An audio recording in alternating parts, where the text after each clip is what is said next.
Hey buddies, welcome to AmassGames. My name is Simon. Today we're looking at Findorff. This is a place in Germany where Friedemann Friese lives. Now this is a game which happens to be a game I played 2 years ago. It came out in 2022. At time of recording, it's 2024.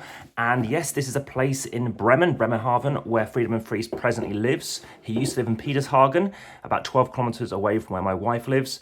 And this is a game which is very similar, in my opinion, to Power Grid. Lots of similarities. There's a kind of coal track, which is very similar to the utilities that you will be using in the game Power Grid.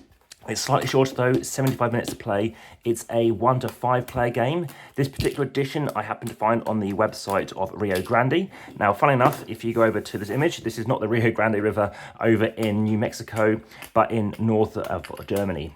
So like I said, I have been to Findorff. The traffic, I do recommend you probably go by boat because it's very tricky to get to be honest.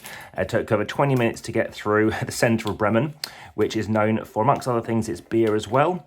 But this particular city, where you can drink some wonderful Beck's beer of all sorts, you might want to head through and check out Findorff, which is named after a chap called Findorff. So now, Findorff is a game obviously beginning with an F. Now, Friedemann Friese obviously loves his names beginnings with F, including Funkenschlag, which is the original name for the game Power Grid. Sorry, I haven't had a cup of tea yet today.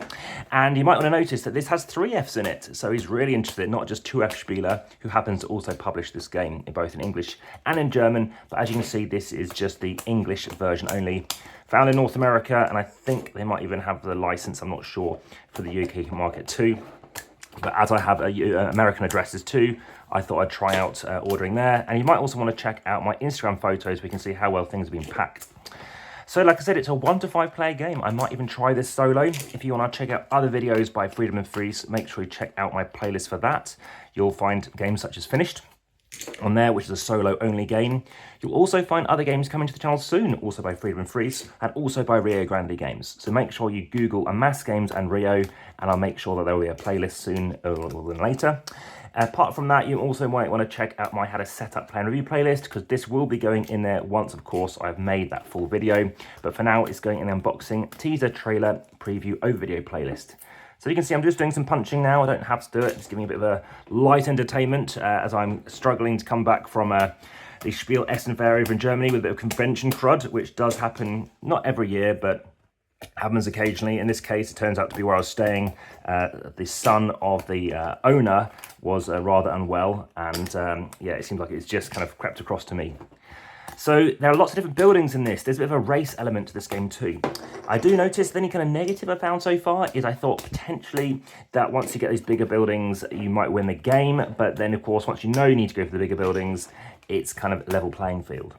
Like I said, I do like race element games. Other German designers such as Rainer Knizia, who I've also met. Of course, I've met Friedemann Friese. You'll always find him wearing green hair. And you'll find that the game with the Quest for Eldorado also has a race element. And generally speaking, I do like race element games. In fact, just out of shot, I've got another game which has a kind of race element and it's regarded as similar. So lots of baggies to show you as well. We have a 320 components, so I believe we can quickly open this up. You might also want to check out my sleeving playlist to see whether or not which kind of sleeves I need. At a guess, this looks like they're 70 by 120, maybe 80 by 120, which kind of Dixit tarot size cards. So I might want to sleeve these up. Yeah, they're quite thin cards actually, so maybe like 200 GSM, so I need to do that. But unlike the German version, of course, these are all the proper English names, which I don't mind it if they're in German, but I think I'm quite glad to know that, well, I know that Hauptbahnhof or railway station, etc. is fine, the main train station, but yeah, I think it'd be quite nice to see, as well as having a bit of a player aid in English can be helpful, especially as I'm mainly going to be playing this in English. So here we go. This is the other side of the board. I have zoomed out. I've actually waited to make sure I've got a different camera I'm trialing for a couple of weeks to show you a bit of zooming in of this, because it is a fairly big board. Now this size board is not uncommon for Friedemann Friese's designs. It's kind of a cross between a ticket to ride size box and a game of Monopoly. So do watch out when you do actually have various games on top of here to avoid box crush. So that is something to be aware of. Yeah, 230, it wasn't 320 pieces, but there are the 190 tokens. You can see how long this is taking to do. So of course, make sure you head through, you like, subscribe, hit the notification bell. Let me know if the comments are best in YouTube. Also via the description YouTube, please head through as well to support the channel via Patreon, join the discussion on Facebook. Also check out those Instagram images, as I mentioned, as well as the podcast. And lastly, there's TikTok, X, Facebook, Threads, etc. So this is a game I look forward to bringing you very soon. Like I said, my rating already has been an 8 out of 10 and an 8 or a 9. This is a game I really enjoyed. I think I prefer it over Power Grid. So far, I've only played at higher player counts. I've heard it's apparently best 2 or a 3. And I know many people are very keen to try this out. So very looking forward to trying this out. As you can see, if you want to pause this, you can also check out these various districts. Apparently it's in the north of the country, north of Bremen, which is probably explaining why it took so long to get across from the south of the city. Okay, like I said, Bremen's very nice. You might want to check out over winter time as well. I've been there for their Weihnachts market, very fancy. Also their Schmelzkuchen, which is like small dough balls covered in sugar. But thank you very much for watching. I'll bring you the next video as soon as I can. This is Findorff. Enjoy the game. Back to the table.